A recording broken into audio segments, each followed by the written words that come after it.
seul nom, c'est lui, Jésus-Christ.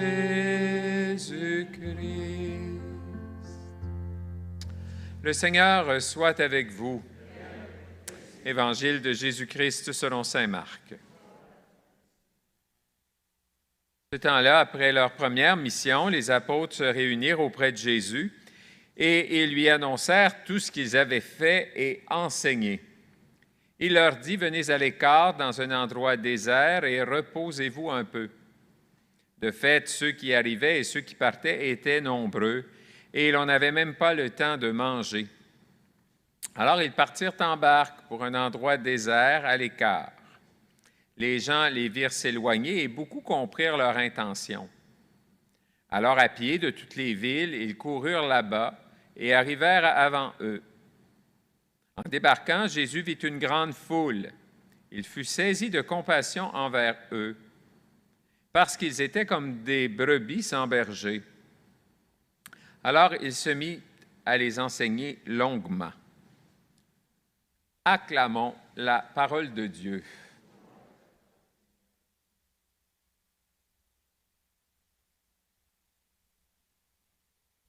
Rassurez-vous, je ne trouve pas que vous avez l'air des brebis sans berger. Alors, je ne vais pas vous enseigner longuement.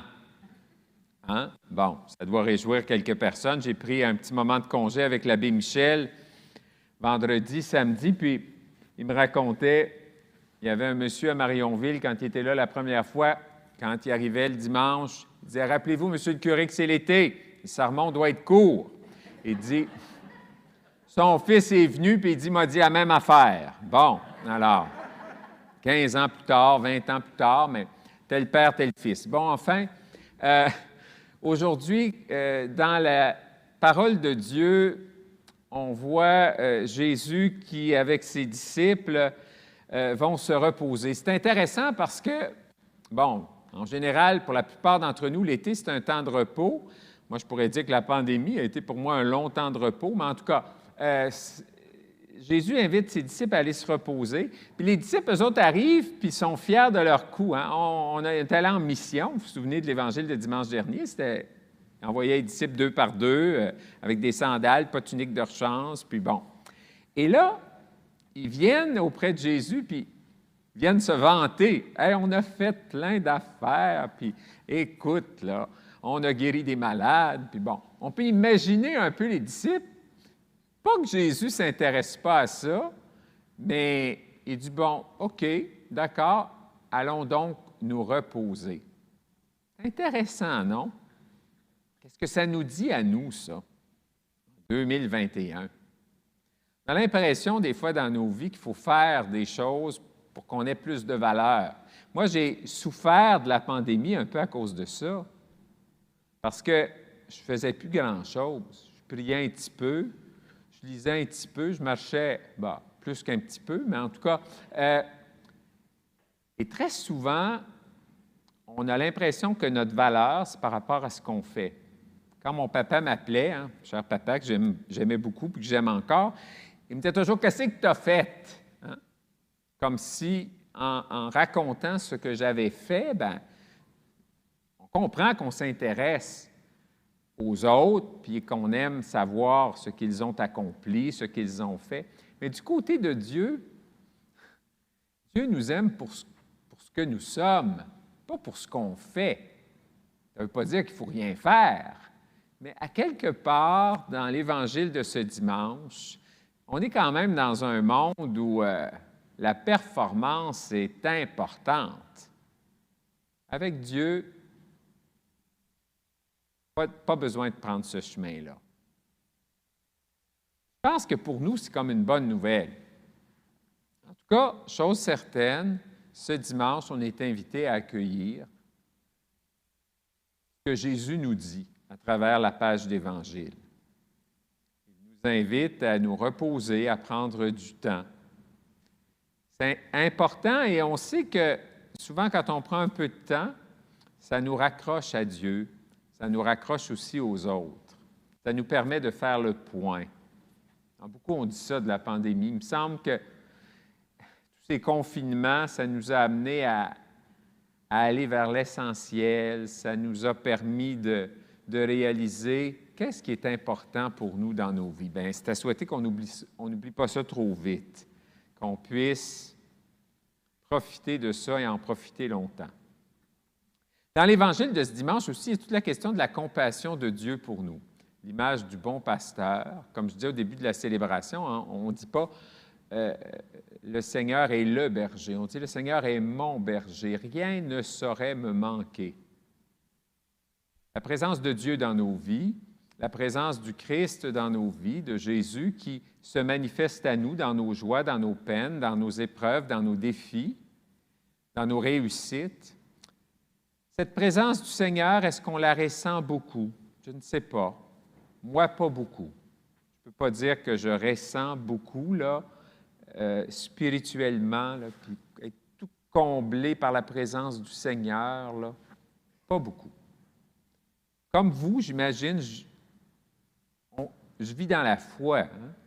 Et la foi, tant mieux s'il y a des moments où on a comme une expérience un peu spirituelle où on sent la présence du Seigneur dans notre vie nous accompagner. Mais ce n'est pas ça vraiment, en général, pour la plupart d'entre nous. Et quand on voit la vie des saints et des saintes non plus, hein? Ces hommes, ces femmes, pourtant, qui étaient très proches de Dieu,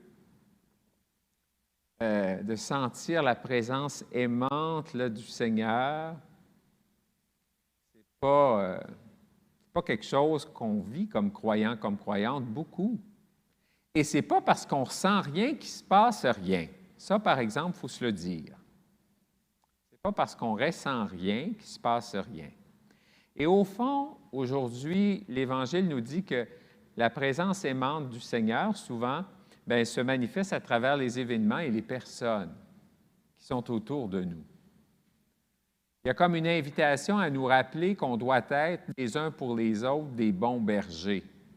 Je sais que dans mes paroisses, que ce soit ici à Sainte-Marie ou les autres paroisses dont je suis responsable, les gens cherchent à être des bons bergers les uns pour les autres. Je sais que dans ma paroisse, les gens ne disent jamais d'une autre personne qu'elle s'arrange, elle s'est mise dans le trouble, c'est son problème.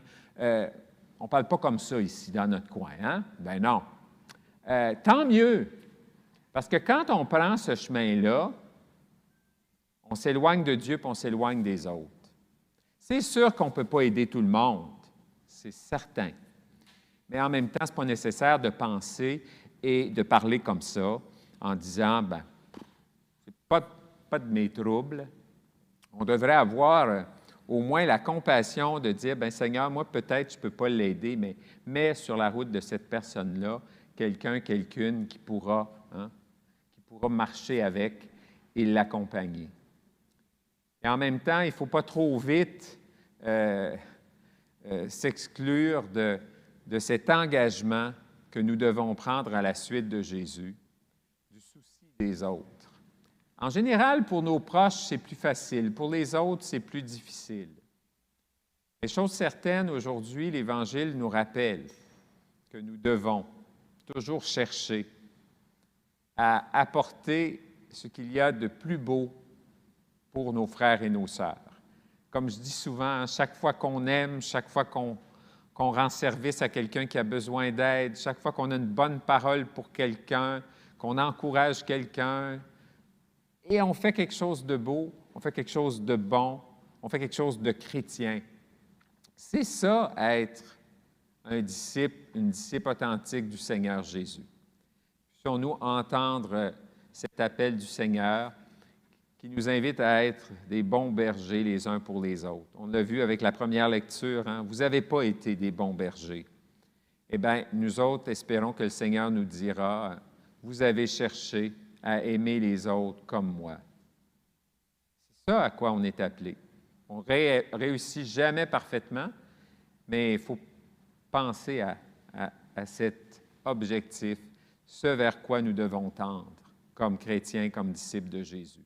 Quand j'étais jeune, dans ma paroisse, on chantait des vieux cantiques encore dans les années 70, puis il y avait ce cantique « Ô Jésus, doux et humble de cœur, rendez mon cœur semblable au vôtre. » Et ça m'arrive souvent de chanter ce cantique. Des fois, je vais marcher ou quand je vis des choses plus difficiles avec des personnes ou je demande ça au Seigneur. Hein?